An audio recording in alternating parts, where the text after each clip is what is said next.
Bonjour mes chers concitoyens, jingle.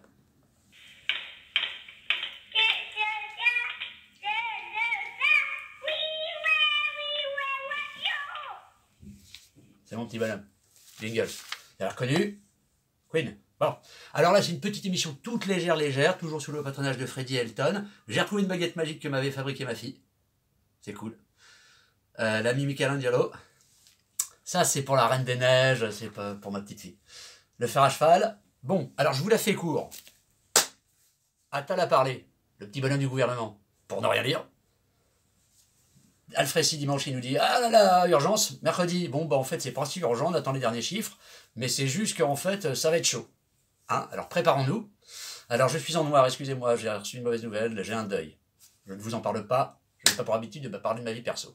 Mais la personne qui m'a quitté n'aurait pas aimé que je me laisse aller. Donc du panache, hein, et show must go on, comme disait Freddie Mercury. Bon, vite fait. Donc on va voir pour le confinement. Sinon, AstraZeneca, le patron a parlé. Il semblerait, alors là il paraît qu'elle est toute violence, la patronne de l'Europe et la ministre grecque de la Santé de l'Europe. Ils vont nous envoyer qu'un quart des doses promis pour le premier trimestre. Soi-disant, les Anglais, ils ont signé avant, ils ont fait le chèque avant, nous 3 mois après, donc ferme ta bouche. Parce que j'avais dit pas de gros mots dans l'émission. C'est un petit peu de geste, je trouve. Donc je pense que ça va être chaud bouillant. Hein. Déjà que nos aînés n'arrivent pas à se faire vacciner, ah, c'est con. C'est con.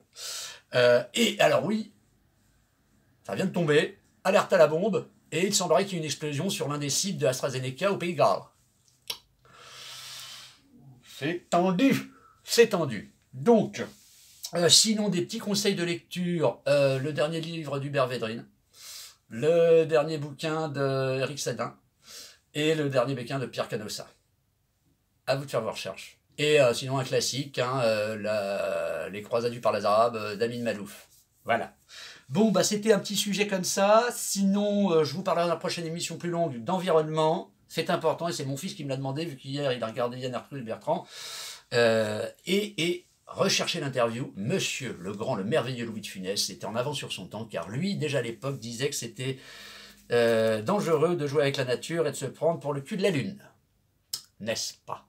Eh bien, nous y sommes. Un tout petit virus, grain de sable,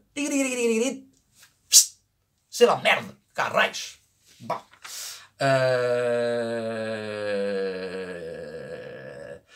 Bon, bah, on n'a pas les stocks. Il y a Sanofi, gentiment, qui va travailler avec Pfizer et machin. Bon, bah, je dis que c'est cool.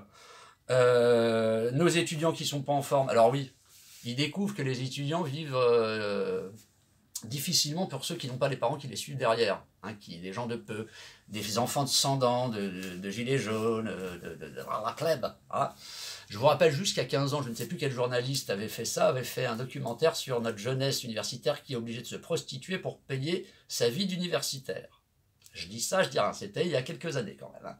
Enfin bon, allez, du panache, de la bienveillance et de l'humour. Attendons que notre grand timonier, notre cher président, alors je le tutoie parce que j'ai 46 ans bientôt, il en a 43, je suis son aîné, mais toujours dans le respect, car on respecte la fonction, pas forcément la personne. Mais bon, hein, on verra.